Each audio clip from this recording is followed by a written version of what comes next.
Assalamualaikum warahmatullahi wabarakatuh. Selamat siang kawan-kawan dan pemirsa setia Wow Bubble.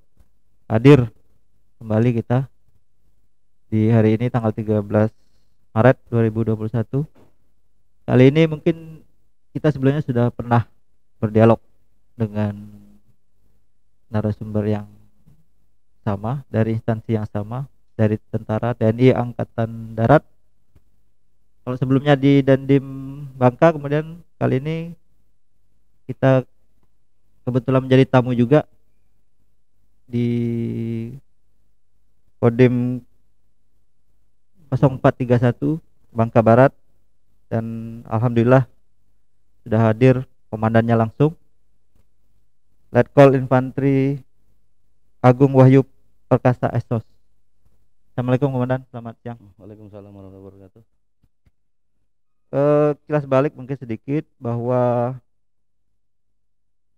Kodim 0431 Bangka Barat ini, tolong dikoreksi ya komandan kalau salah, berdiri tanggal 12 Desember 2018, kemudian diresmikan tanggal 20 Desember 2020 untuk makoremnya, untuk markas komandonya. Dan Komandan Agung ini sendiri menjabat sebagai Dandim tanggal 21 Agustus ya komandan ya, 21 Agustus 2019, di jalan 2 tahun ya. Hampir 1,5. Hampir 2 tahun. Dan beliau adalah Dandim definitif pertama ya, dan sebelumnya PLT ya, sebelumnya PLT. Dan mungkin komandan bisa kelas balik dulu, ceritanya komandan bisa sampai ke Bangka Barat ini seperti apa, karir militernya mungkin sebelumnya, karena kami dapat catatan juga komandan ini adalah dari anggota Kopassus ya sebelumnya. Kemudian juga beliau ini ahli dalam Sandi Yuda kalau nggak salah. Nah, kita akan ngulik tentang profil beliau. Silakan komandan untuk kelas balik. Terima kasih. Assalamualaikum warahmatullahi wabarakatuh. Wassalamualaikum. Puji syukur hadirat Allah Subhanahu wa taala. Terima kasih Mas. Jadi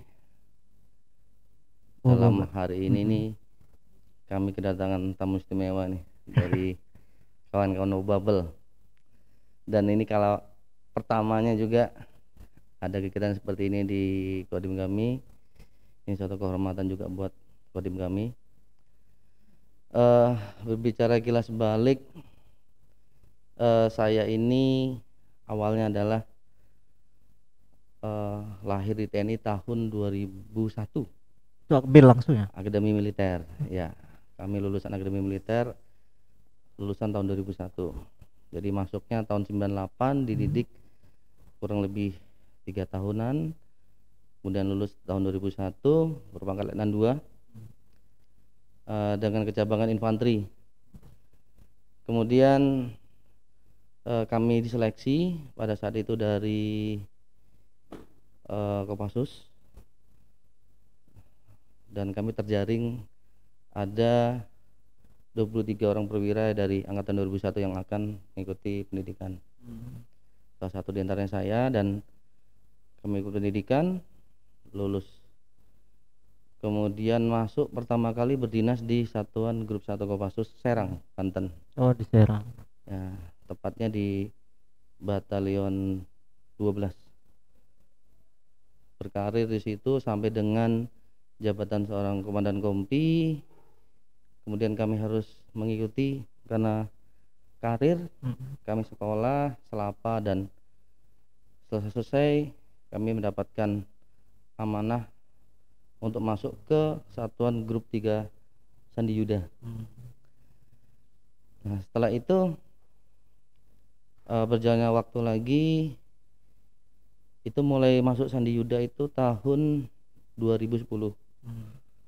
Nah, berjalan waktu sampai dengan tahun 2000,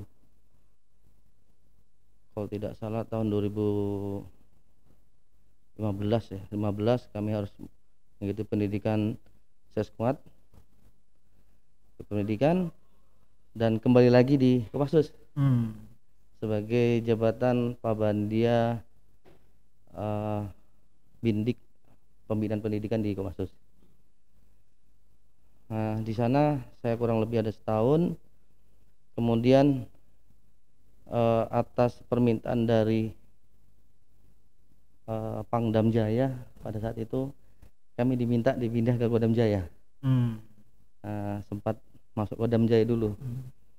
Itu kurang lebih 2 tahun sampai dengan tahun 2019, dari 17 ke 19. Nah, di Kodam Jaya jabatan juga nggak jauh beda, Pabandia Diaga. Jadi pada saat itu kami menjabat penyediaan tenaga, artinya merekrut TNI di wilayah Kodam Jaya Jakarta. Setelah itu kami mendapatkan amanah kembali untuk menjabat seorang komandan Kodim Bangka Barat. Jadi ini pun juga kali pertama kami keluar dari wilayah Jawa ya. Wilayah Jawa masuk ke pertama kali pun masuk ke Bangka Barat. Bercerita Bangka Barat masuk pertama ke sini memang saya agak asing waktu itu kan, melihat peta itu. Ditunjuk menjadi Dandim Bangka Barat. Saya lihat peta dulu, Bangka Barat ini ada di mana. Nah, yang saya ingat itu mungkin zaman waktu itu adalah Laskar Pelangi lah. Laskar Pelangi. Ya, kan ada bubble kan dari Belitung. Jadi saya buka, oh ini petanya Bangka Belitung. Saya cari Bangka Barat. Ternyata paling ujung. Dengan ibu kotanya Muntok ya. Orang bilangnya mentok. Oh, berarti memang paling ujung ini. Mentok ya.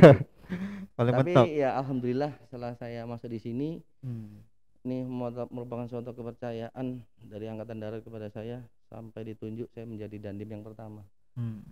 Artinya ini kehormatan bagi saya. Satuan Kodim 0431 Bangka Barat ini dipercayakan bagaimana mengembangkan satuan yang baru. Tantangan juga ya, tantangan bagi saya.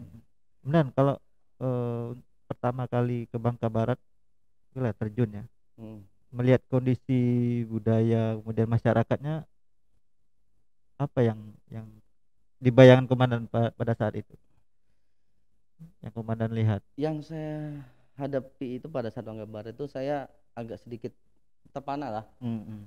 Yang pertama saya masuk Pangkal Pinang, kotanya ramai kan. Masuk ke Muntok, ya sedikit agak lebih sepi lah dari Pangkal Pinang. Tapi yang saya sedikit menjadi terpananya itu di sini ada 2 hal yang menjadi saya yang sangat saya senang sebenarnya. Yang pertama, ini adalah kota sejarah, di mana di sini ada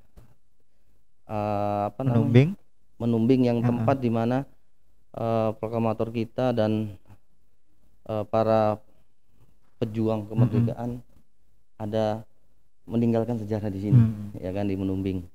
Itu yang pertama. Kedua, terkait dengan budaya, saya melihat adanya tempat ibadah, ada Masjid Jami yang di sebelahnya ada kelenteng, dan itu usianya sudah mungkin udah ratusan tahun ya. Artinya pada zaman Belanda dulu mungkin sudah ada, sehingga saya melihat budaya di sini ini sangat-sangat toleran sekali. Kita melihat dari hal itu saja, itu antara komunitas yang Tionghoa ya kita bilang dengan Melayu kita bilang di sini ya. Ada masjid, ada kelenteng, itu bukan sesuatu yang gampang. Apalagi kita dengan berbagai macam budaya di Indonesia ini kan rentan ya kalau misalnya kita ada. Tapi dengan adanya seperti itu saya melihat berarti Muntok ini tingkat toleransinya sangat bagus sekali. Hubungan antar kekeluargaan, antar agamanya bagus sekali. Itu yang menjadi saya titik tanda pertama kali masuk ke Bangka Barat khususnya. Dan juga ada juga kalau di Bangka ini kemudian yang menikah dengan terjadi juga ada istilahnya pernikahan silang itu antara Melayu dan Tionghoa juga. Tapi memang kalau dibicara Bangka Belitung secara umum memang ya dulu terkenal dengan toleransinya ini. Ketika tahun 98 ada keributan atau kericuhan, di sini juga aman-aman saja gitu. Betul, itu juga sama, saya mendengar hal seperti itu. Jadi situasi di sini ini mungkin beda dengan situasi yang ada di Jawa, Sumatera ya. Tapi Bangka ini sifat toleransinya sangat luar biasa. Saya salut dengan Benar. orang-orang di sini. Balik ke karir militer itu, yang orang yang paling mendukung komandan untuk menjadi TNI itu siapa? Orang yang paling mendukung saya menjadi TNI itu adalah orang tua. Ada penolakan nggak dari bapak atau ibu atau? Oh, enggak ada. Nggak ada ya? Ada sebenarnya. Jadi saya jadi memang keluarga saya juga keluarga militer, orang tua saya juga tentara.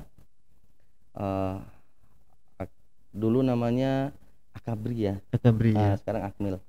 Dulu Akabri tahun 70.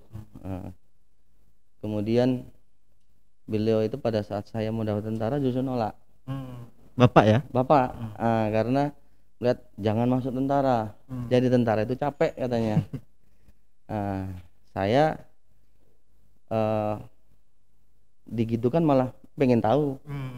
Cuman ibu saya memberikan dorongan, ayo kamu pasti bisa, itu kan. Saya masuk dan alhamdulillah saya bisa bertahan sampai dengan saat ini. Dan mungkin pada saat itu bapak juga berpikiran nggak nyangka saya bisa ada pada saat itu bisa masuk ke seleksinya di Kopassus. Nah, untuk masuk Kopassus itu juga seleksinya ketat sekali ya Komandan? Sangat ketat, sangat ketat. Jadi pada saat masuk itu kita itu bukan hanya diseleksi tapi kita dilihat bagaimana riwayat pada saat di akademi militer. Nah di situ dibaca kemudian diseleksi, yang masuk dalam kriteria Kopassus itu kita pendidikan. Dan kalau Sandi Yuda itu kan nggak sembarangan orang ya bisa ya, karena saya juga tertarik sih dengan Sandi Yuda. Tapi bisa nggak orang sipil belajar Sandi Yuda itu? Sandi Yuda itu gini mas, Sandi Yuda orang bisa belajar bisa, bukunya sudah ada. Angkatan Darat sudah dalam hal ini menerbitkan bagaimana ilmu Sandi Yuda itu. Tapi membentuk rasa, membentuk feeling kemampuan dalam itu berbeda dengan kita membaca buku, dengan kita belajar sendiri beda. Karena kalau kita bicara Sandi Yuda, orang yang bisa masuk ke satuan Sandi Yuda itu yang pertama syaratnya adalah orang yang lulus komando, pendidikan komando. Kalau lulus pendidikan komando, dia ada beberapa tahun mengikuti berbagai penugasan, sehingga dia akan mengetahui bagaimana kondisi wilayah di Indonesia. Nah setelah itu mereka mengikuti seleksi lagi. Sebelum pendidikan kita ada seleksi. Kira-kira psikologi kita tuh nyambung nggak dengan Sandi Yuda. Nah setelah diseleksi kita mampu, kita masuk. Nah di situ kita diuji dengan berbagai kegiatan, dengan tantangan.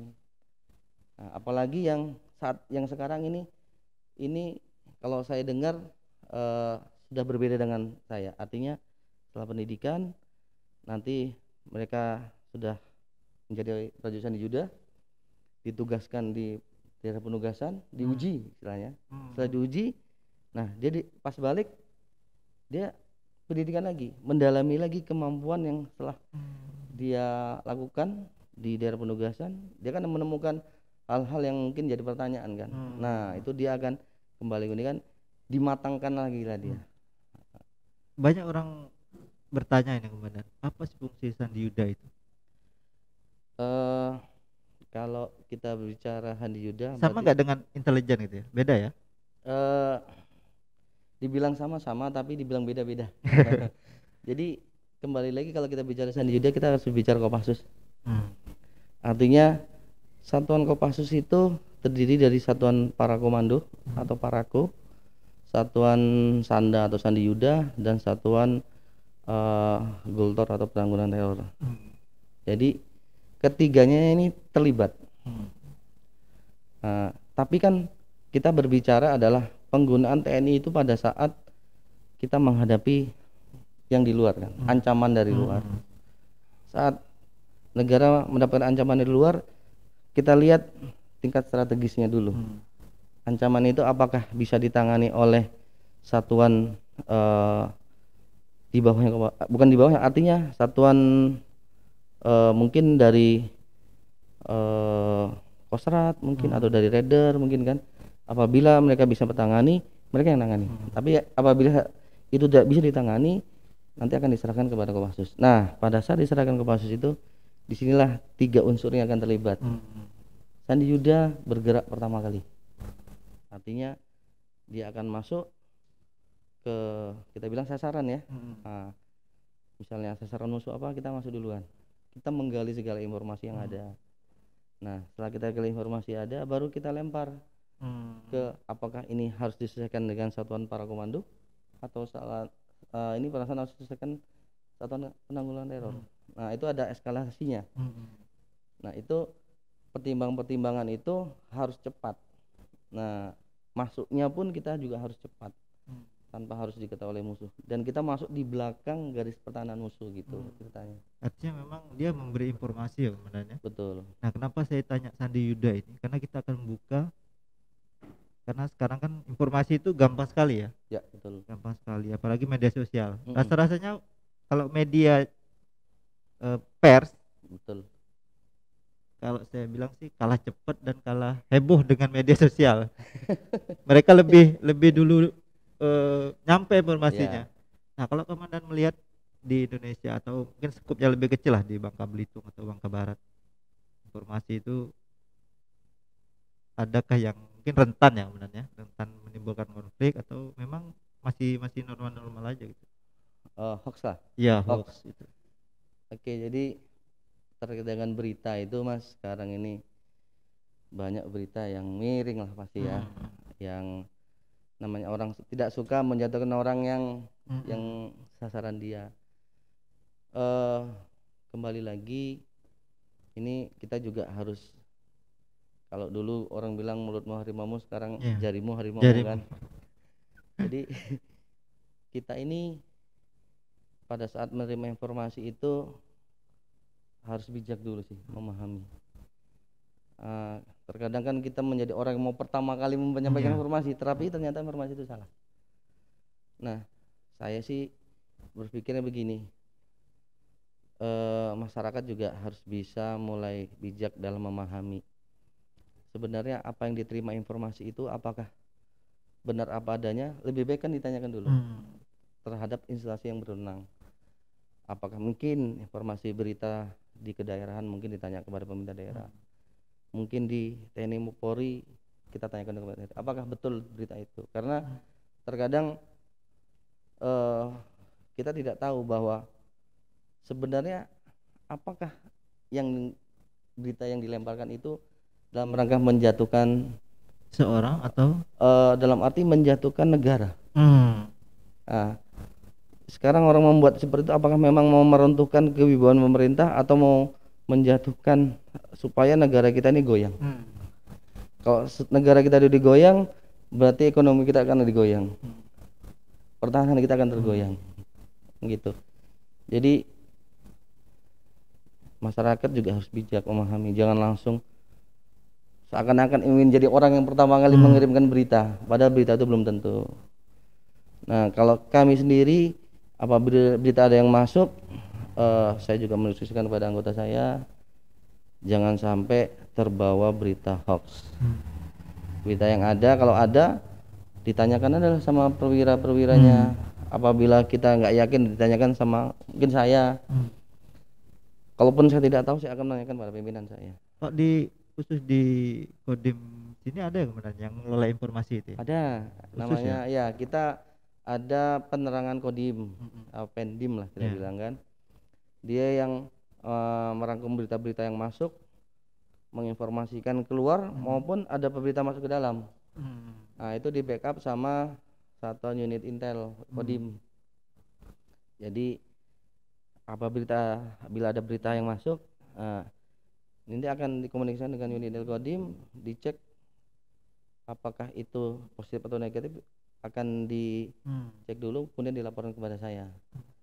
Apabila itu menyangkut suatu hal yang negatif atau akan berakibat luas, nah kita akan melakukan penyelidikan kebenaran berita itu. Setelah kita dapat gimana caranya penerangan Kodim ini ikut berperan menginformasikan. Dia bisa meluruskan atau mengkonfirmasi lah. konfirmasi ya. Iya. Nah kalau Komandan melihat wartawan di Bangka Barat ini kayak mana komandannya? Karena kan kalau di Pangkal Pinang itu sampai puluhan orang dan itu berwarna sekali ya kalau di bawah. Iya. Kalau di Bangka Barat ini kan agak-agak senyap-senyap gitu. Karena mungkin jauh dari ibu kota. Begini Mas, media pers itu adalah kawan saya, kawan TNI, ya kan? Siapapun media itu adalah kawan kita. Tapi kita istilahnya juga melihat kawan kita ini jangan sampai dia yang apa namanya yang tadi Mas bilang itu, ya kan? Kita berharap pada saat rekan media itu apabila memberikan suatu berita, apabila memberikan atau menyebarkan informasi itu betul-betul pure adalah seorang jurnalis lah paling enggak. Dia memberikan informasi dengan tidak mengurangi atau menambahkan. Nah, terkadang mungkin kita tidak tahu ya kebenaran dari informasi tersebut. Karena kan yang dicarikan informasi belum tentu juga bisa memberikan informasi yang benar, tapi kan dia hanya menulis. Nah, yang kita minta itu adalah pada saat dia menulis atau memberikan berita itu betul-betul berita yang pure betul. Jangan sampai nanti kayaknya bagusnya begini. Kalau sudah bagusnya begini itu dia timbul opini sendiri ya. Itu dia. Opini pribadinya masuk tuh. Padahal kalau di pemberita itu nggak boleh wartawan memasukkan opini dia sendiri. Iya. Kadang-kadang kan makanya kadang-kadang kita banyak bukan banyak ya, ada beberapa kita menemukan kok ada berita seperti ini. Kadang-kadang karena dia memberikan jawaban terhadap dirinya sendiri.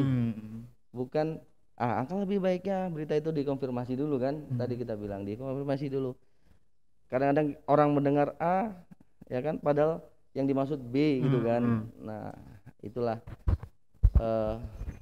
itu bisa dilaporkan komandan kalau misalkan ada wartawan yang berbuat demikian. Pertama ke institusi dia kalau dari kami ya, atau bisa ke Dewan Pers dan narasumber kalau dia keberatan, kalau ada punya hak jawab. Nah, itu harus dilayani sama medianya, harus wartawan. Iya, betul. Tapi alhamdulillah selama ini dengan kawan-kawan media kami ya, karena saya merasa media itu bagian saudara dari saya ya alhamdulillah sementara ini berita-berita yang di Bangka Barat ini apabila ada hal-hal yang perlu dikoordinasikan kita akan segera informasikan ke mereka. Nah, jadi kita kan melihatnya dari aspek gimana kondisi di wilayah ini supaya aman, tentram, tenang kan. Jangan sampai nanti gara-gara suatu berita resah, timbul gesekan, konflik nanti berujungnya. Itu yang kita maksudnya tidak begitu, tapi karena yang diberitakan itu bikin resah, akhirnya ya ada gesekan. Nah, itu yang kita hindari. Kadang-kadang kita ngerangkul mereka, ngajak ayo kita masalah media ini kita lihat sisinya, ada sisi yang setelah berita itu terbit apa yang akan terjadi lah, kira-kira gambarannya seperti apa gitu. Kemudian ngomong-ngomong konflik, kalau di Bangka Barat ini peta konfliknya ini enggak apa mengkhawatirkan enggak gitu, atau memang enggak ada sama sekali gitu? Karena kan banyak perusahaan sawit, ada juga kegiatan penambangan, kemudian banyak lah yang terjadi di sini. Ya, jadi begini, berbicara masalah konflik, alhamdulillah sih Bangka Barat ini tenang ya. Nah, tapi kalau tadi dibicarakan lagi tentang masalah bagaimana ini ada sawit, kemudian ada kayak baru-baru ini kan yang di mana tambang itu ya, yang sampai ada. Jadi kembali lagi kita melihatnya adalah kita melihat sisi yang lain dulu Mas. Jadi kondisi saat ini ada kondisi COVID, kondisi COVID, di mana seluruh aspek terutama ekonomi itu jatuh. Kita harus bangkitkan lagi nih ekonomi kita ini. Tapi jangan sampai kita merusak tatanan yang ada. Nah, kejadian penambangan itu saya yakin itu semua itu pasti berakhir permasalahan perut, ya kan, kebutuhan ekonomi yang Ekonomi. kurang. Nah ini mungkin perlu peran serta pemerintah daerah, ya kan. Kami di TNI sesuai dengan Undang-Undang 24 bahwa kita di tugas di UMSP kita memberikan bantuan kepada pemerintah daerah. Artinya apabila pemerintah daerah itu membutuhkan bantuan dalam hal penanganan di daerah yang bisa kita lakukan, kita bantu. Nah, sehingga terjadinya konflik yang melebar itu jangan sampai terjadi. Nah, kaitan dengan pertambangan misalnya, ada sisi yang pro dan kontra. Kayak di Menumbing ini Komandan, yang kemarin sempat ramai, kemudian Ya. yang di Belo juga ya. Ya, Yang ini. Menumbing sama Belo itu beda permasalahan. Kalau Menumbing ini kan suatu kawasan yang memang tidak boleh.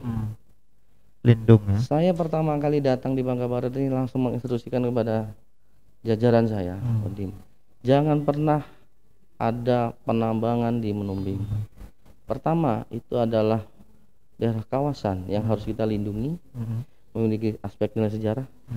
Kemudian itu namanya Menumbing ini kan dia akan menampung air gitu, ya kan, sehingga ketergantungan kita di Bangka Barat khusus ini ada di situ. Kalau kita rusak, yang berefek kan kepada seluruh masyarakat. Nah itu tidak boleh. Saya larangan keras, apabila saya temukan ada anggota saya di situ, maka akan saya tindak tegas. Itu yang pertama. Nah, berbicara masalah Belo ya, Belo laut. Itu yang pertama kali yang kita lihat adalah kawasan tersebut, apakah kawasan tambang, apakah kawasan tangkap. Ini berbicara di perairan. Iya. Ternyata setelah kita dalami dan kita pelajari itu adalah wilayah tambang, bukan masuk wilayah KPT tangkap. Tapi kita pun tidak boleh menutup kerjanya masyarakat. Artinya yang biasa nelayan nggak boleh nelayan, tidak begitu juga. Artinya bagaimana kita menengahi tambang tetap jalan di situ, tapi masyarakat juga tetap bisa nelayan. Dan alhamdulillah setelah dirundingkan ternyata ada kompensasi khusus yang dari mereka untuk diberikan kepada masyarakat. Nah artinya ya kita berharap, nah kondisi inilah kita TNI pun ikut turun bagaimana menangani kan.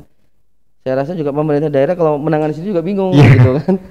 Menangani itu. Jadi kita di sini bekerjasama dengan Polri bagaimana ikut mengamankan, kemudian situasi juga menjadi damai di Bangka Barat ini.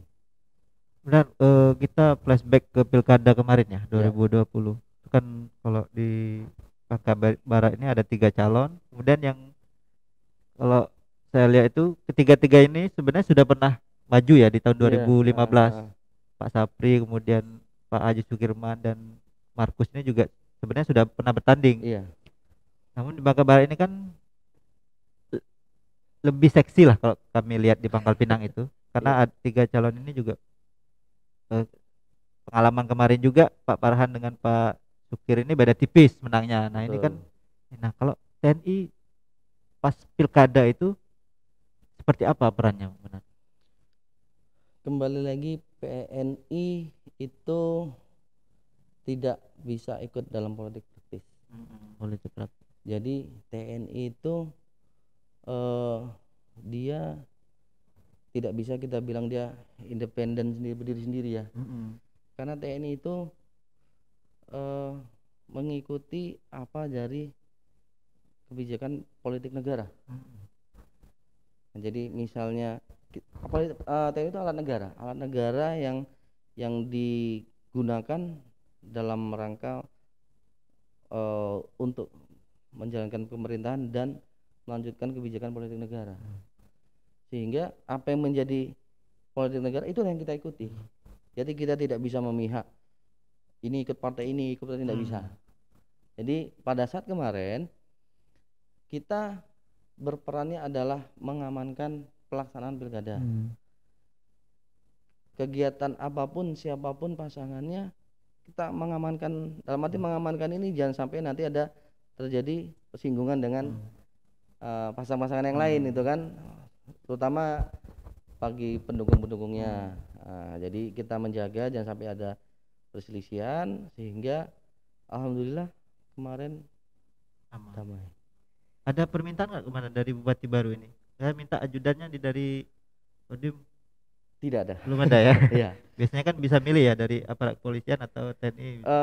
Kembali lagi ke permasalahan undang-undang tadi, kalau memang itu untuk membantu pelaksanaan tugas ataupun kegiatan di pemerintah daerah, kita akan bantu. Tapi kita tidak mendorong ataupun mengharuskan. Tergantung sama inilah Tidak ya. ada, kita Kandidatnya tidak ya. ada. Kemudian program apa ya, TMMD ya, yang Oh iya. Provinsi Babel ini kan Bangka Barat yang dapat ya TMMD 110 ini. Itu kan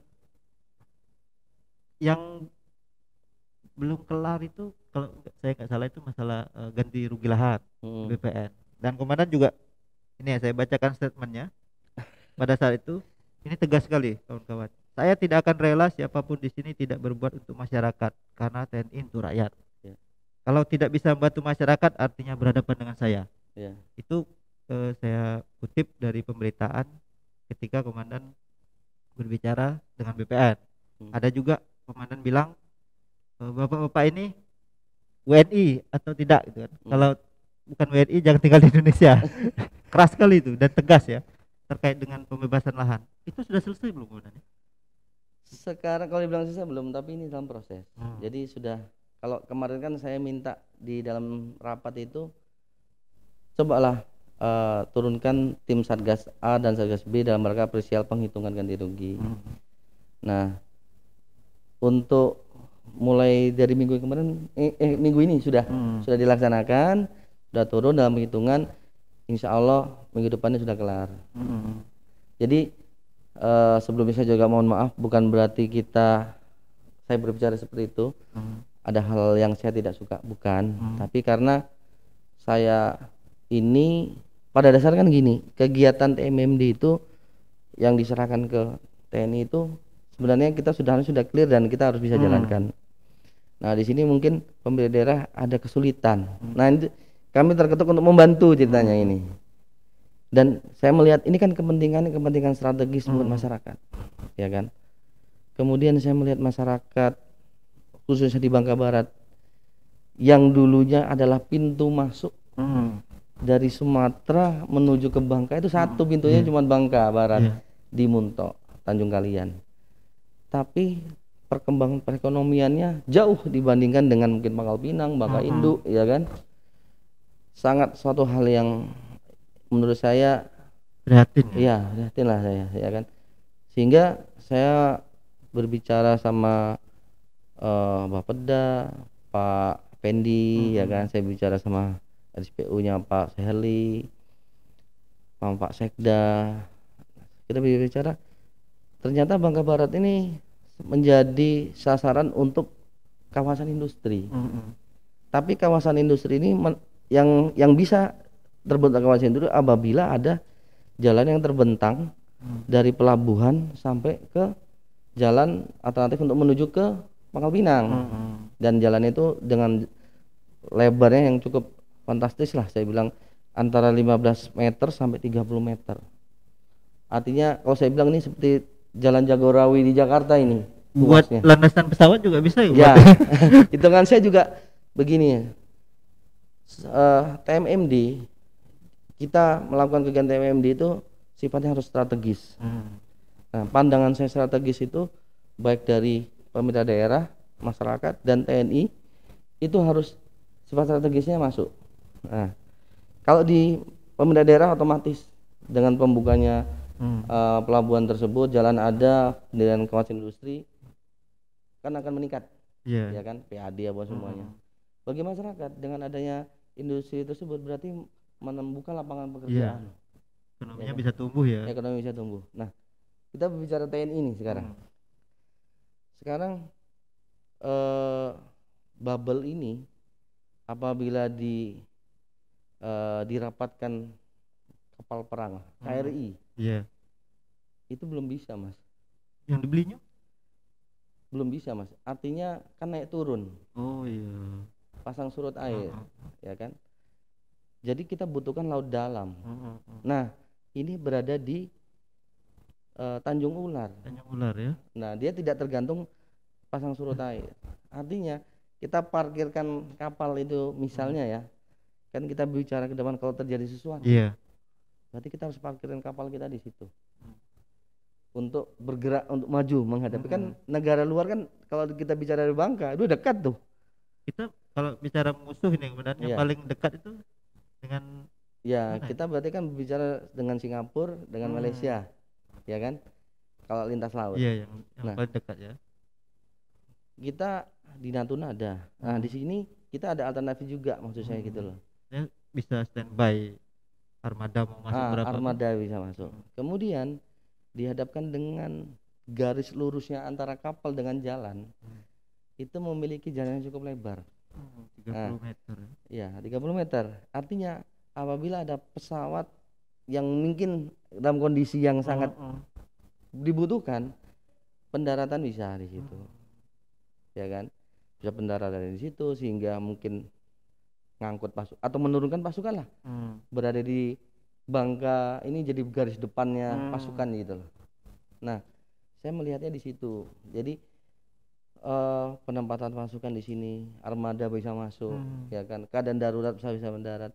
Nah, itu saya berpikir ke arah situ. Artinya sifat strategisnya ini ada. Nah, itu yang mendorong saya ini harus jadi. Bukan hal-hal yang lain.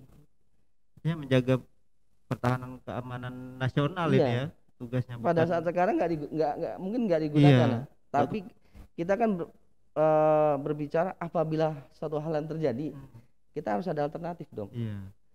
Kalau tidak ada, nanti kenapa dulu nggak buat kan gitu jadinya. Padahal kita ada. Gitu. Jadi sekali buat itu bisa multifungsi ya. Ya. 30 meter kelebaran nggak benar? Lebar. Besar banget. Sangat lebar sekali. Itu pesawat apa yang bisa masuk mana? Pesawat tempur itu? Ya kalau pesawat tempur masih bisa mas, kalau 30 meter. Asal tengahnya itu nggak dikasih ini ya. Artinya kalau dia jalan bisa dikasih pembatas. Kalau dalam keadaan mesin itu kan tinggal dirobohin, dia udah bisa dipakai. Gitu. Operator jalan. Selain aksi jalan ini kok berapa panjangnya berapa? 13,3 km. Dari Tanjung Ular ke Air Limau. Iya. 13. Sekarang progresnya udah? Sekarang kurang lebih sudah 8 kiloan. Itu TNI sendiri yang personel kita sendiri yang garap ya. Iya. Selain jalan apa benar TMMD? Ya, selain kita di TMMD ke 110 ini di Bangka Barat, kita dapat tugas 13,3 km jalan, membuka jalan. Kedua ada sebenarnya sasarannya itu adalah jalan itu. Tapi kita bersinergi. Yang prioritas jalan ya. Iya, kita bersinergi dengan berbagai instansi dalam hal ini BUMN, PT Timah, memberikan bantuan untuk menyiapkan material dalam rangka pembangunan ataupun renovasi rumah tidak layak huni. Ada 2. Yang pertama ada di Air Bilu, yang kedua ada di Air Putih. Itu sudah ya? Sudah selesai ya? Belum. Ini prosesnya sudah 50% lah. Sudah 50%.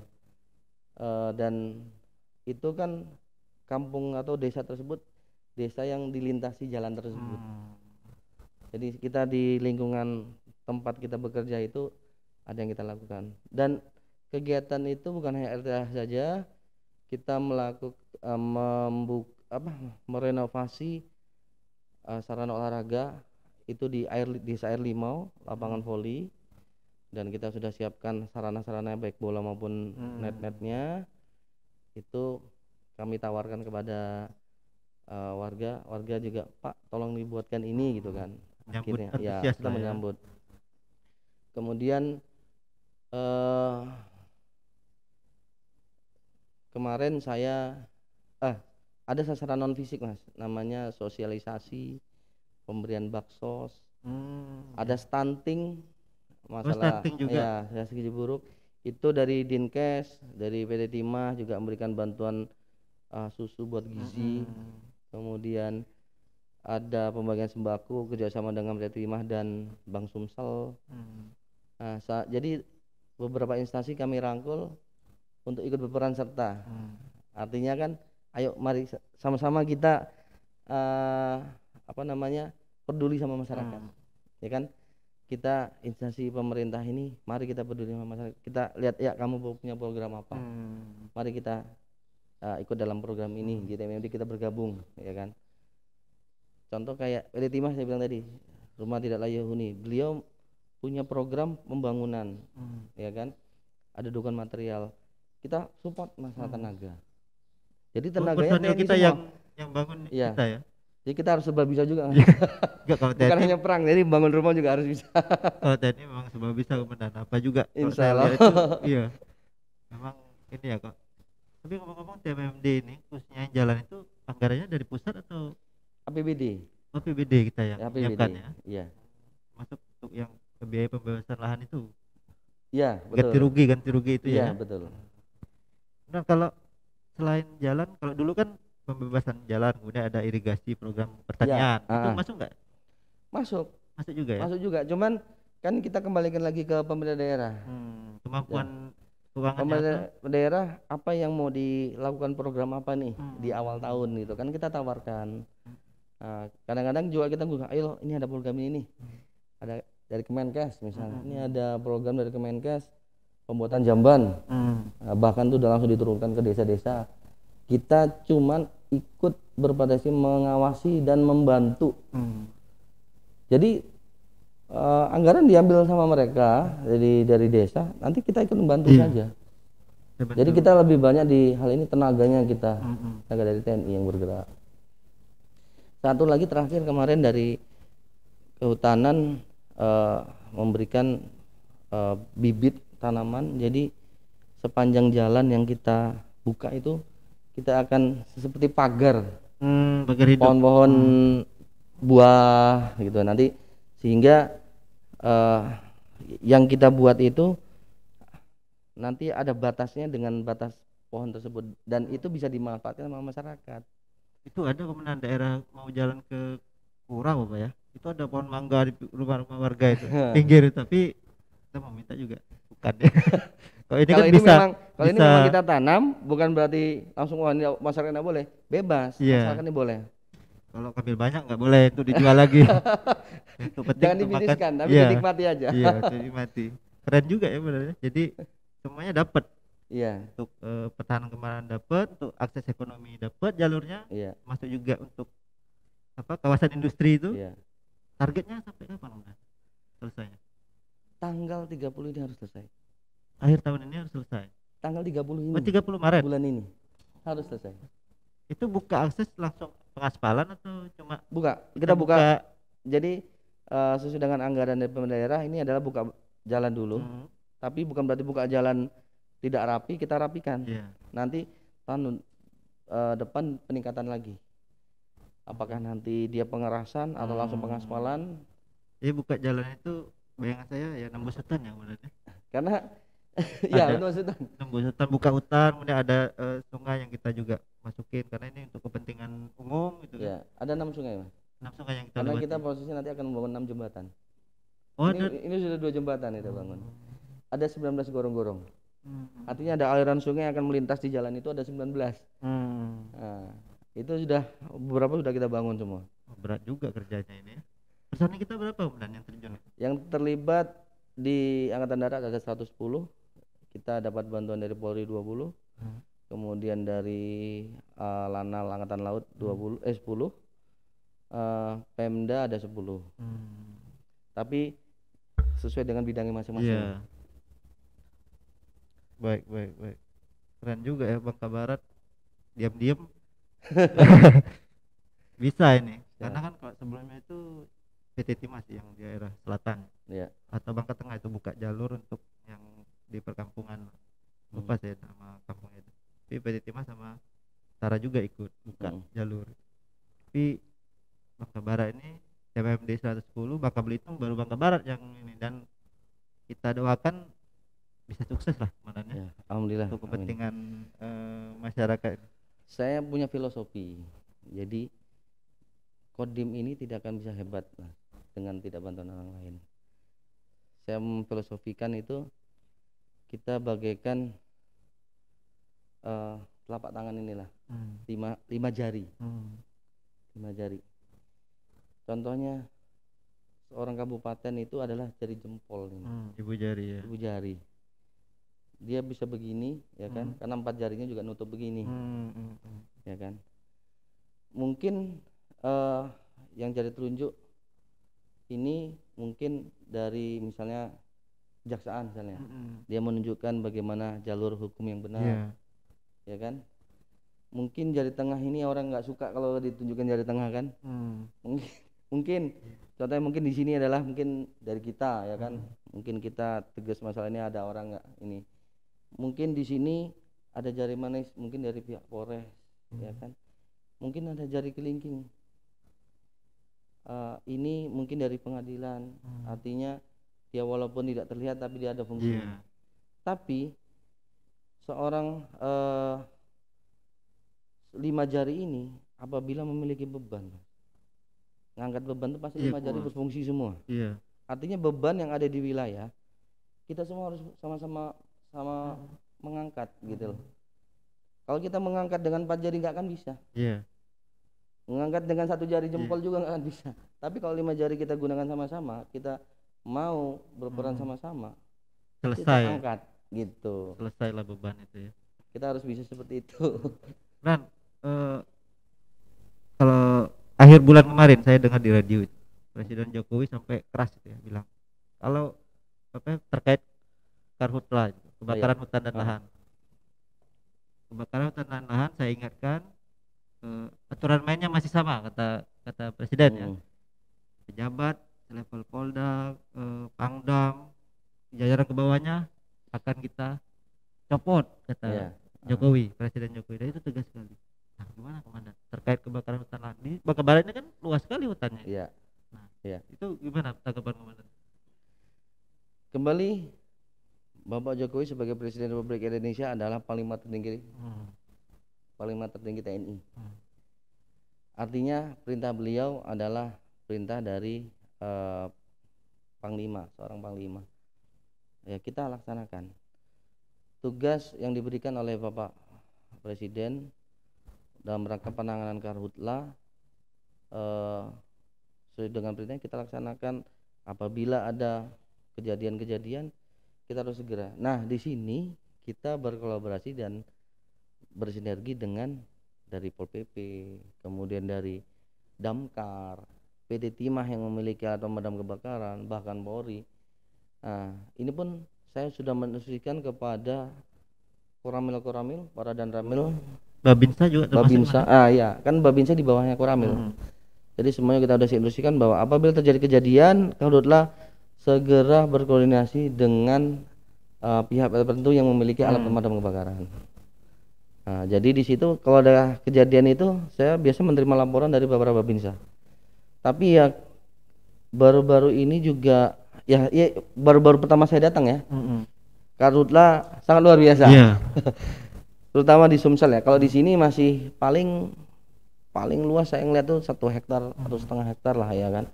Itu pun sudah ditangani dengan Damkar. Saya bersyukur penanganan di sini cukup salut dengan kinerja kawan-kawan ini dari cepat ya, dari Pemda, dari Polres. Saya terima kasih juga buat mereka kerjasamanya. Tapi kita tuh bisa kita tangani alhamdulillah Mas, selama kegiatan karhutla. Deg-degan nggak kemarin kalau dengar ada info kebakaran? Kalau makanya HP saya tuh 24 jam. Jadi karena kan itu betul-betul dibesarin. Kalau tidak dibesarin, kalau kecuali ada rapat aja. Kalau nggak ada rapat, saya gede-gedein supaya nanti informasi masuk. Syukurnya kalau di Bangka Belitung ini sih kebakarnya masih kecil. Kalau di Riau, di Kalimantan gede. Itu pasti karena kan gambut di sana. Iya, tingkat ininya harus kuat jantungnya para Panglima Perwira TNI ini ya. Karena kalau enggak langsung masuk ke Presiden Jokowi, wah mati ini kan. Tapi bagi saya ada kalau misalnya tadi bagaimana kok misalnya ada pencopotan kayak gitu ya Mas ya. Tadi ada penyampaian seperti itu. Jadi begini, pada saat saya menjabat sebagai seorang komandan Kodim, saya dalam hati saya sudah berpikir bahwa ini adalah suatu amanah. Artinya segala sesuatunya pasti ada suatu risiko, ya kan. Kalau kita tidak mau risiko, jangan Iya. jangan berani untuk memegang amanah kan gitu. Artinya yang penting kita berbuat yang terbaik. Segala sesuatunya pasti memang ada jalannya gitu Iya. kan. Dan jangan takut, wah nanti saya akan dicopot. Iya. Jangan seperti itu. Yang penting kita berbuat baik, terbaik buat masyarakat dan tidak merugikan masyarakat intinya, ya kan, membantu mereka, membantu pemerintah daerah. Saya rasa apabila terjadi sesuatu itu adalah pilihan terbaik buat kita. Baik. Kemudian yang kalau saya baru masuk itu ya, wah megah sekali gedung ini ya. Korem aja kalah benar. Enggak lah. Kalau ngelihat ini ya, kalau cerita dari kawan-kawan, keren banget. Kayaknya komandan ini meninggalkan banyak sekali. Kalaupun purna dari Dandim ya, purna dari Dandim ini kemudian naik level lagi, kayaknya banyak sekali yang akan ditinggalkan. Sama aksi jalan MD tadi dengan gagasan harus ke 30 meter ya. Kemudian hubungan dengan masyarakat pemerintah daerah yang kuat.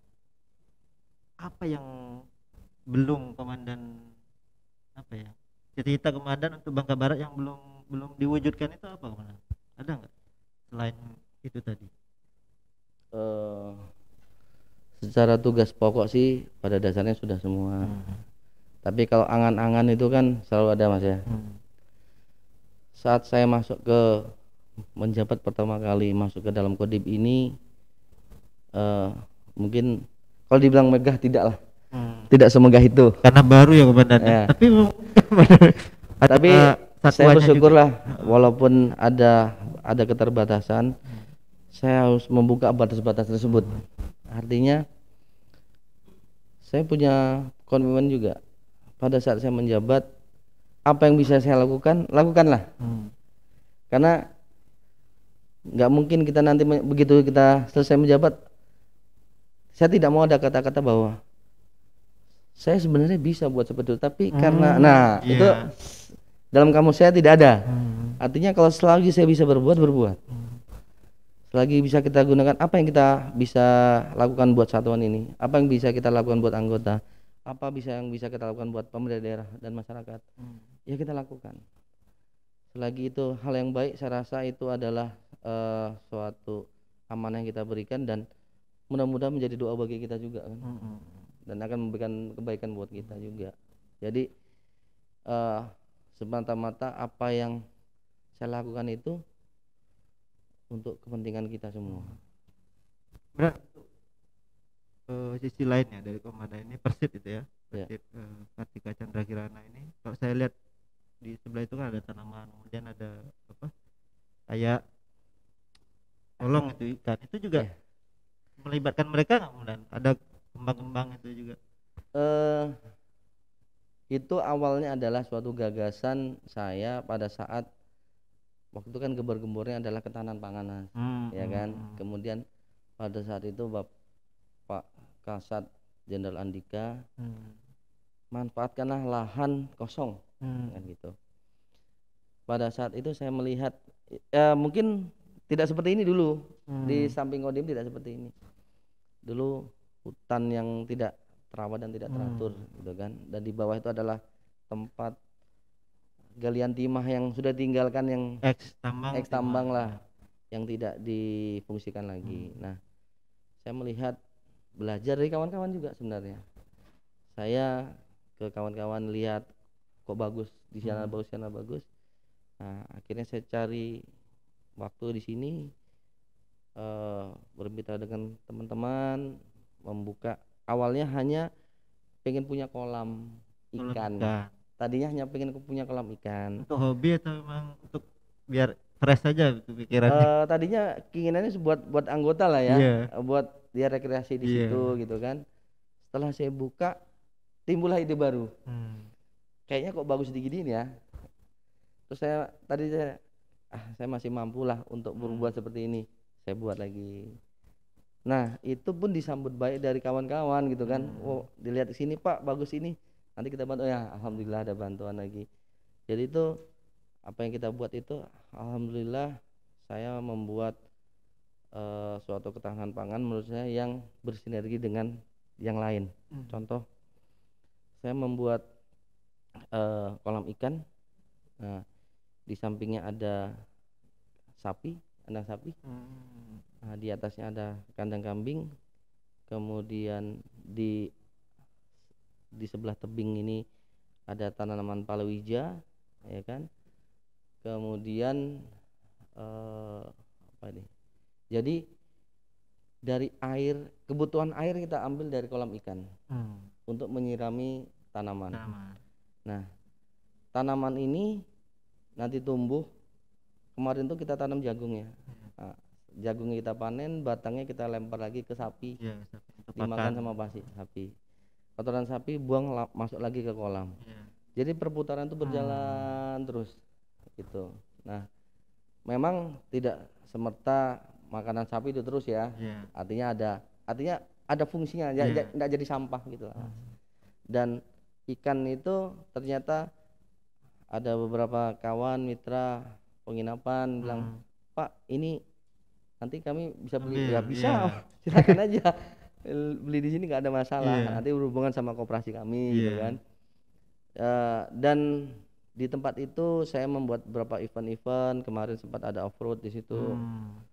Oh ya, komandan ini juga hobinya off-road juga ya? Ya, ada sedikit hobi begitu lah. Nah, jadi dan ada kegiatan-kegiatan di sini, saya mengundang masyarakat itu. Banyak tanya, ini bayar apa enggak di sini? Saya bilang gratis. Kemarin ada kegiatan bersepeda, ada 700 orang bersepeda di sini. Kita mengundang kerjasama dengan UMKM.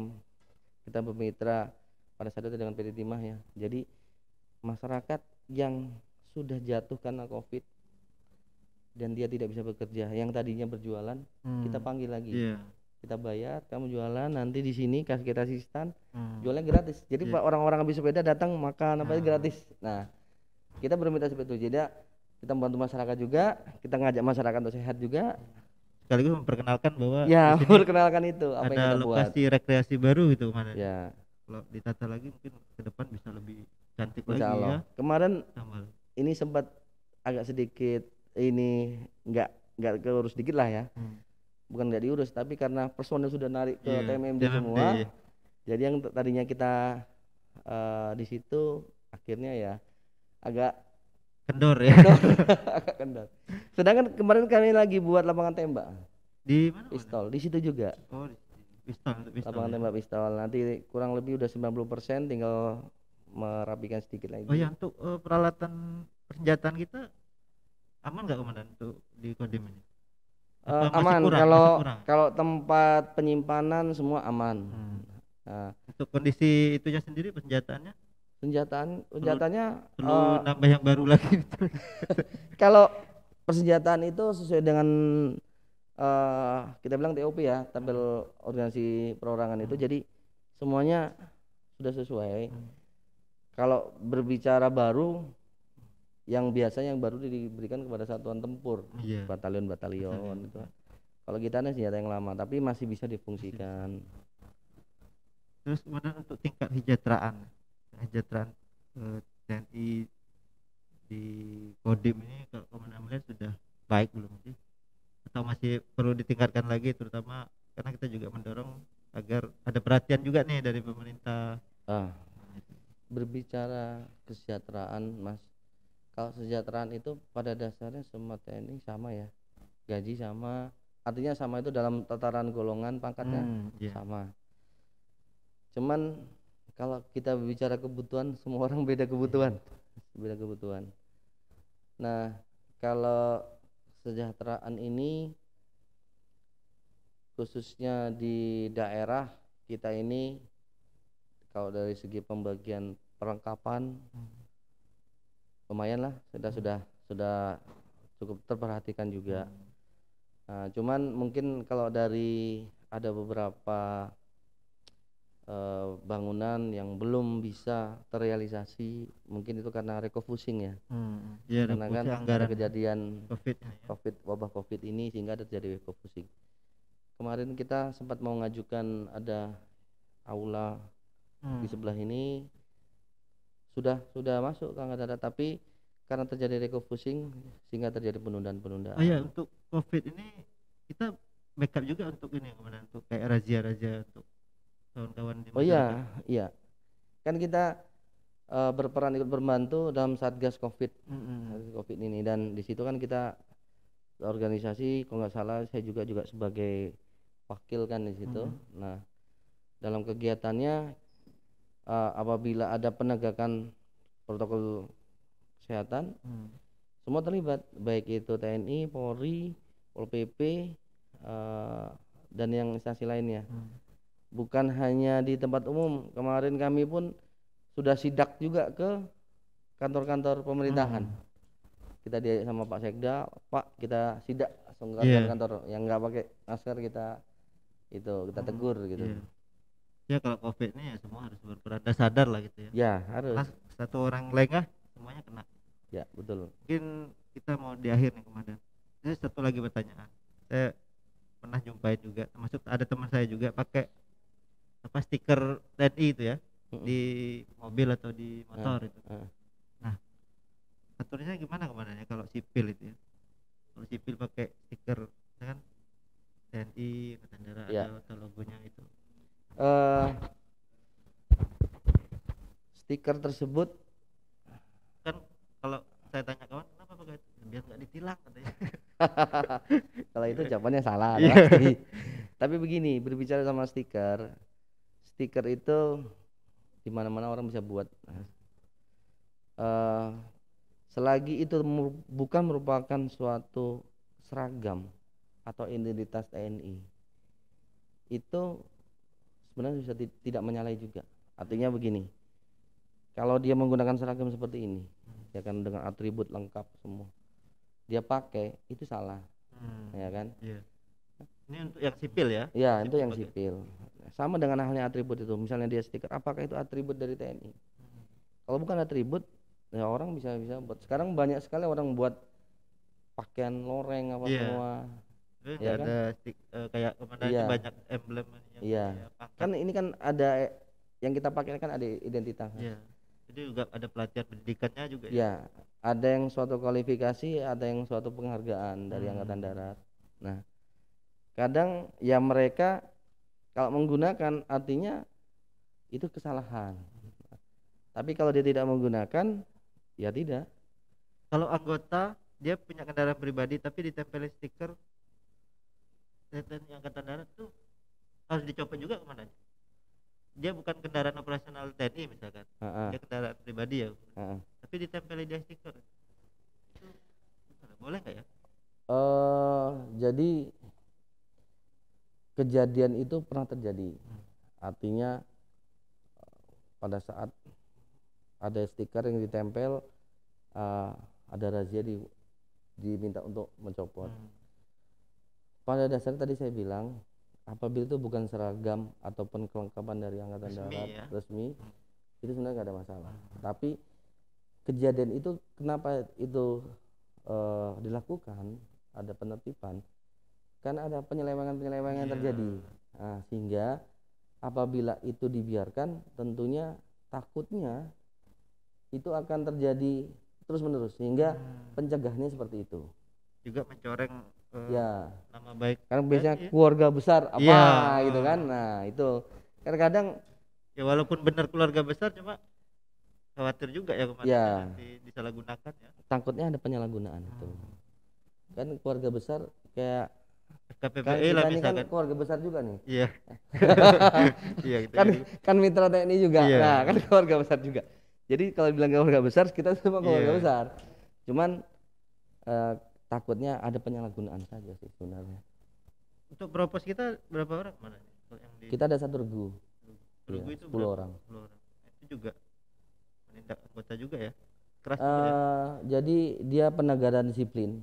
Apabila ada anggota kita yang melakukan pelanggaran, misalnya yang mungkin di jalan dia naik motor nggak pakai helm. Kalau sejauh ini komandan di Kodim ini udah berapa anggota kita yang kita tindak? Kalau masalah hitungan jari ya? Atau memang nihil sama sekali? Kalau sementara ini ada satu dan itu sudah pensiun, udah. dipecat. Dia ringan atau ini pelanggaran? eh Kalau kita bilang apa namanya, disersi. Oh, ya. Kalau disersi memang dia pribadi yang Iya, males-malesan gitu ya. iya. Jadi kejadian itu sebenarnya kalau dibilang katanya ada penyesalan, Oh, namanya salah selalu penyesalan di datang belakangan. terlambat. Ya, siapa suruh dia disersi? Iya, Udah masuk tentara harusnya berjuang juga iya. seperti dia di awal. Mungkin Karena kan di luar ada mungkin yang apa yang melihat menarik buat iya, dia bekerja ini mungkin lah. iya, Tapi setelah keluar kan orang nggak melihat lagi gitu loh. iya, siap, siap. Mana ada pesan-pesan mungkin untuk kawan-kawan kita yang menonton ini? Kita sudah di akhir acara ini. Kita bagaimana termasuk juga mensukseskan TMMD, kemudian jaga kondusif di Bangka Barat, atau mana banyak pesan lain ya, silakan. Oke. Terima kasih untuk para pendengar ataupun yang melihat acara ini, dan khususnya kepada Obabel ya yang menyelenggarakan kegiatan ini. Kami dari Kodim 0431 Bangka Barat berharap masyarakat Bangka Barat bisa menjadi lebih baik dengan apa yang kita lakukan, baik itu dalam kegiatan keseharian ataupun yang saat ini kita lakukan adalah kegiatan TMMD ke 110 di Bangka Barat. Dan tentunya apa yang kita lakukan tidak akan hebat apabila tidak ada bantuan ataupun support dari masyarakat ataupun pemerintah daerah, bahkan instansi lain. Oleh sebab itu, saya secara pribadi mengucapkan terima kasih yang sebesar-besarnya atas support yang diberikan kepada Kodim, dan doakan kami dapat bekerja lebih baik lagi demi bangsa dan negara dan khususnya masyarakat di pemerintahan Kabupaten Bangka Barat. Terima kasih. Itu saja. Untuk COVID kemarin, pesan-pesan COVID karena saya lagi ini. Satulah lagi ya, mungkin tentang masalah COVID. COVID adalah suatu wabah yang saat ini berada ataupun mampirlah ke tempat kita di Indonesia nih, khususnya di Bangka Barat. Saya menghimbau kepada masyarakat selalu gunakan masker, kemudian mencuci tangan ataupun mengikuti semua aturan protokol kesehatan. Jangan menganggap COVID ini adalah suatu penyakit yang ringan, karena kita lebih baik mencegah daripada nanti mengobati. Semoga Bangka Barat tetap sehat dan dijauhkan dari wabah COVID-19. Amin. Baik kawan-kawan, ini tadi acara kita sudah berakhir. Kemudian kita ada kenang-kenangan mungkin bisa dia. Oh itu. Ini poster acara kita tadi. Bisa diterima yang benarnya. Iya. Kita mungkin ya kita nggak bisa kasih banyak, tapi nanti suatu saat kemenangan lihat saya sudah pernah tampil di sini gitu. Baik kawan-kawan, kita akhiri acara ini. Mungkin terima kasih komandannya untuk kesempatannya dan tempatnya menyambut kami.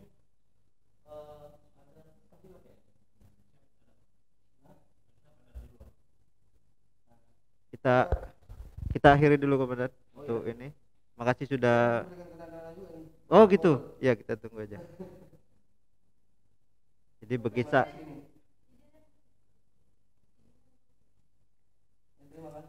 Ya.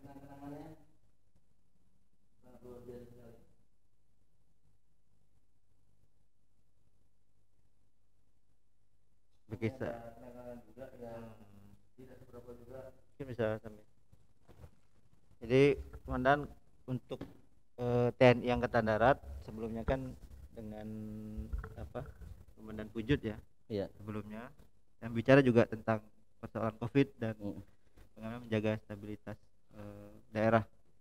Dan untuk di Bangka Barat ini semoga bisa tetap kondusif dan aman.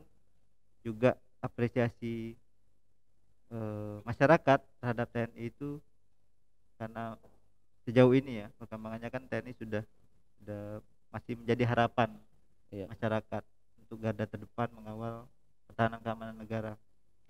Dan kami juga berpesan TNI ini tetaplah menjadi TNI yang sejatinya, yang independen dan bekerja maksimal, karena ketika dalam situasi darurat dan genting, TNI lah harapan kita bersama.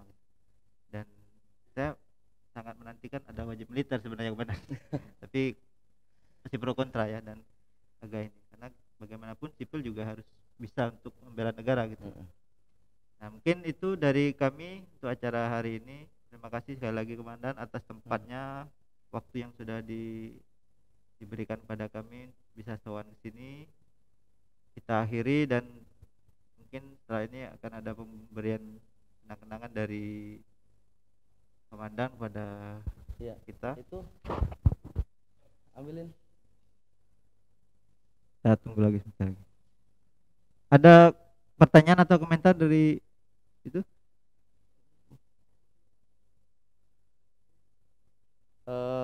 Ini Mas, tadi terkait yang tadi disampaikan tentang masalah apa wajib militer. Iya. Sekarang nanti ada yang namanya Komcat, komponen cadangan. Nah, ini udah dibahas, kemarin udah digodok. Bisa mendaftar ya? Ya. Sipil. Bahkan ini kalau tidak salah pendidikannya kalau nggak 2 bulan 3 bulan. Itu dari ASN boleh, dari kawan-kawan yang lain-lain boleh. Wartawan juga boleh ya? Nah, dan itu apabila mengikuti dia tidak boleh lepas dari gajinya. Oh, digaji. Maksudnya gini. Oh, dari gaji PNS ASN nih. ASN ya. ASN. Dia mengikuti pendidikan Komcat. Misalnya 2 atau 3 bulan. Selama dia pendidikan, itu gajinya nggak boleh hilang. Oh, tetap utuh ya. Tetap utuh. Dan kita memberikan uang saku sebesar kurang lebih misalnya 1 juta selama pendidikan dia. Dan selama pada saat nanti selesai pendidikan, nanti dia diberikan perlengkapan. Dan ada, kalau tidak salah kemarin ada persenjataannya juga. Seragamnya dapat juga? Ada seragam lengkap. Tapi beda ya dengan ini ya. Nah, itu mungkin masih digodok ya, perlengkapan nanti apa yang mau dipakai sama mereka ini. Dipakai nanti dalam keadaan seperti apa? Nah, pada saat jadi keadaan yang dipakai itu ya kita bicara dalam keadaan negara genting lah. Artinya begini, negara-negara di luar saja itu sudah membuat komponen cadangan ini, atau kalau bahasa lama itu wajib militer. Tapi ini kan kita tidak ada ya di Indonesia, ini kan militer. Semua sudah dibuat seperti itu. Nah, itu yang menjadi negara lain itu akan melihatnya berbeda. Karena dia merasa ternyata seluruh warga negara tersebut sudah dibekali dengan kemampuan-kemampuan itu. Sehingga ya pandangan mereka terhadap pertahanan suatu negara itu berbeda. Nah, ini yang menjadi pembicaraan juga. Rencana itu di pertengahan tahun ini kayaknya sudah mulai ada pendidikan. Dan tentunya ada seleksinya juga, Mas. Seperti kayak masuk tentara, cuman ada batasannya. Tidak seberat apa seleksi di TNI gitu. Ada itu komandan kawan kita yang mau ikut di komponen cadangan. Nanti kalau misalnya ikut jangan gajinya dipotong aja. Iya. Nanti habis ikut pelatihan mungkin dia bisa jadi IT, bagian IT-nya. Nah, itu nanti jadi gini. Itu nanti ada stratanya, Mas. Jadi ya di kelompok mereka pun ada yang stratanya di Tamtama, Bintara dan Perwira. Oh, ada juga ya. Ada stratanya. Jadi mereka sendiri nanti ada diarahkan contoh di IT mungkin ya. Keahliannya apa gitu. Kemampuannya apa gitu. Nah, itu untuk pengembangan selanjutnya akan ada. Ya mudah-mudahan ini akan memperkuat negara kita di Indonesia supaya kita menjadi negara yang lebih disegani lagi. Iya. Di negara luar. Baik, apakah ada itu? Wan? Patungnya? Oh ya. Lagi disimpan. Tadi belum dikeluarin. Komponen cadangan ini juga gratis ya komandannya kalau ikut ya? Iya, gratis. Biasanya kalau dalam tidak dipungut biaya. Satu angkatan itu berapa orang? Belum tahu juga ya. Tahu juga ya. Juknisnya. Tapi kayaknya sih setiap kodam ada. Artinya kan kita di bawah kodam 2 nih. Biasanya setiap kodam, setiap korem punya jatah berapa orang untuk diikutkan. Kalau kita kan di bawah Korem. Itu pelatihannya Garuda di mana pendidikannya? Nanti di Eh, pendidikannya ada kemungkinan di Rindam, jadi di Kodam masing-masing. iya. Karena kalau di pusat jadi satu tempatnya nggak ada cukup. Iya, siap, siap, siap. Dia memang dari struktur dan pelatihnya juga dari tentara gitu ya. Iya. Dia nanti dilatih menembak, dilatih ya kemampuan militer mereka akan dilatih. Jadi pada saat nanti dibutuhkan diterjunkan ke lapangan dia sudah siap menghadapi dengan segala sesuatu itu. Sebenarnya bukan sipil yang dipersenjatai ya komandannya, karena bahasa orang kayak kita itu kan sipil dipersenjatai, tapi dia memang ikut pelatihannya dan sudah mendapat bekal gitu. Dan contohnya seperti ini, senjata yang diberikan sama dia, ya kan? Dia punya senjata jadi nanti bukan dia bawa pulang, tetap ada penggunaan, contoh mungkin di Kodim penggunaan di Kodim ataupun di Korem gitu kan. Dipakai pada saat memang dia akan dibutuhkan. Nah senjatanya ini dipakai dia bawa sama dia. Jadi di senjata itu udah tercatat namanya dia. Siap. Masuk juga penggunaan mortir bisa juga ya benar. Berarti diajarin juga ya. Persenjataan ya diajarin. Kalau kemarin itu masih dibahas adalah penggunaan senjata, artinya mungkin senjata panjang, laras panjang ataupun pistol lah ya. Hanya sebatas senjata itu aja. Tapi kalau melebar ke masalah yang lain, apakah itu alutsista yang lain mungkin kayak penggunaan tank atau itu belum, kayaknya belum tuh. Harus masuk TNI dulu. Ya itu memang yang expertnya, yang ahlinya, yang ada kalian ya. Oke, ini Mas. Ini tangan-tangan ini. Keren sekali. Ya, ini kenang-kenangan dari Kodim. Iya. Makasih komandan. Iya. Selama ini. Ya. Semoga Bubble tetap jaya. Amin.